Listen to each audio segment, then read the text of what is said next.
how we responded at halftime. I felt the way they closed that second quarter, we gave them life. They closed 13-3, especially that last possession. The shot clock was off. We forced an early shot, resulted in Anthony Davis dunk or layup at the end of the first half. And the message is simple at halftime, man, take away the paint. Letting Davis get behind us. And I felt that third quarter was one of our best quarters in a very short season. Only 17 points. They shot 33%. And you saw great examples of when they were trying to get AD on the rim. We were there. We were meeting him early and then flying out the shooters. 34 assists, 11 turnovers. Again, against this team, that's what they do. So we did a much better job in terms of valuing the ball, not fueling their break.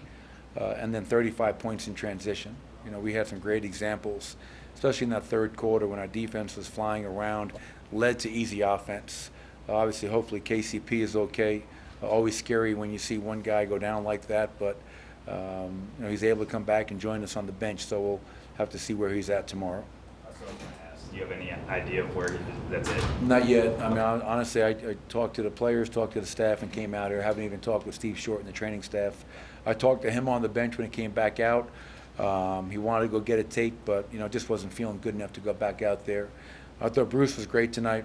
I thought Christian Brown off the bench was great. Gave us valuable minutes, and we played a lot of big ball. The first time we've gone to that. Aaron at the 3, Jeff at the 4, Nicola at the 5, and those guys had some great minutes as well. So it's nice to get a win at home in front of our crowd. It's nice for Nathaniel Rateliff to be here, even though he airballed his free throw. I'm going to work with him on that. And to do it the way we did, that's nugget. We got the win, but more importantly, we got the win playing how we need to play. Defending, ball is flying, getting out and running off of our defense. So something to build upon.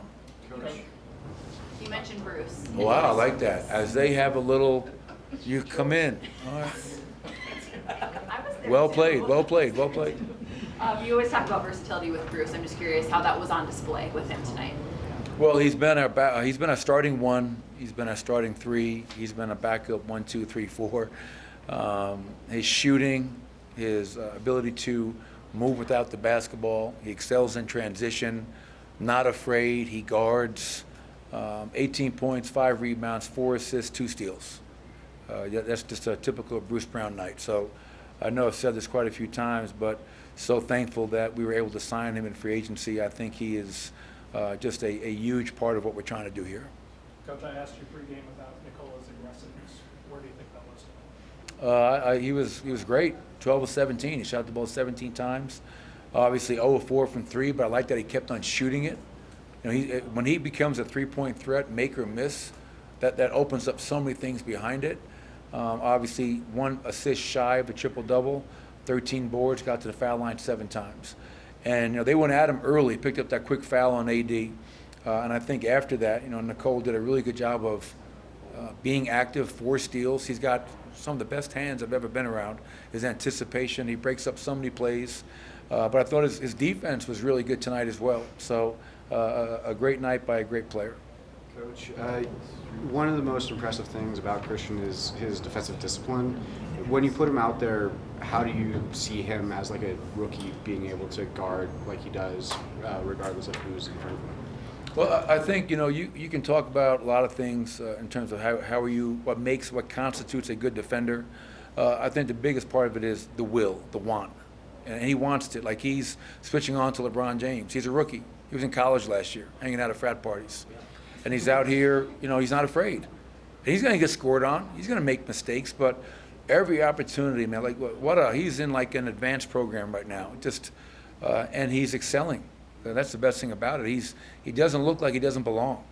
And you can't say that about many rookies who go out there. So I'm just so proud of the kid. He doesn't blink. He doesn't get rattled. He just really, a cool hand Luke, calm, cool, collected. And 9 points, 5 boards, aggressive drives and finishes. A fun kid to watch. Coach, you talked about how he's going to have rookie mistakes, and he had that turnover in the first quarter. And as soon as the timeout was called, you and him met very quickly as they were coming off the court. What is he like in those moments where he knows he made a mistake, but he's still coming back to you and figuring out what he can do better to move on? Yeah, as my father taught me many years ago, the greatest gift I can give Christian or any player is confidence. And if he makes one mistake and I'm all over him, Well, he's going to go out there and play really tight, nervous, afraid to make a mistake. And I don't care who you are, you can't play that way, no matter what sport it is. So, hey, man, next play, get it back on defense. He's been well coached. He played for a Hall of Famer in college, so who was hard on him at times, I'm sure, but also loved him. And that's what I try to do with our guys. Help them, correct them, teach them, hold them accountable, but also uplift them so he can go out there and play the game that he played after that turnover. And he's always responsive. He's not – some guys are really sensitive to coaching. We don't have many guys, and Christian's definitely not one of those guys. How proud are you for guys staying on that defensive effort when the shots aren't falling and staying mentally and hands into that? Yeah, I think it's a really important point because a lot of guys, when their offense isn't flowing, that detracts from their defensive energy and effort. They allow their offense to get their defense going. And in this business, if you do that, you're going to lose a lot of games. And you're not going to be on the court in crunch time because when the shot's not going and you're getting good looks, your defense has to be your anchor. Your defense has to be your constant. And obviously it's been a struggle for us coming into tonight. But I'm glad we talked about it. Our players owned it. We owned it as a staff. What can we do better? And, tonight was an example of us going out there and playing the way we need to play, have to play.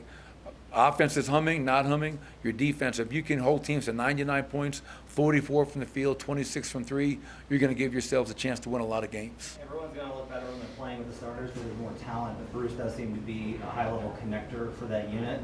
Does he make the starter's ceiling higher than he does the bench's floor? How do you balance that? Matt's always got these like Rubik's Cube questions. I'm gonna simplify it. Bruce helps both groups.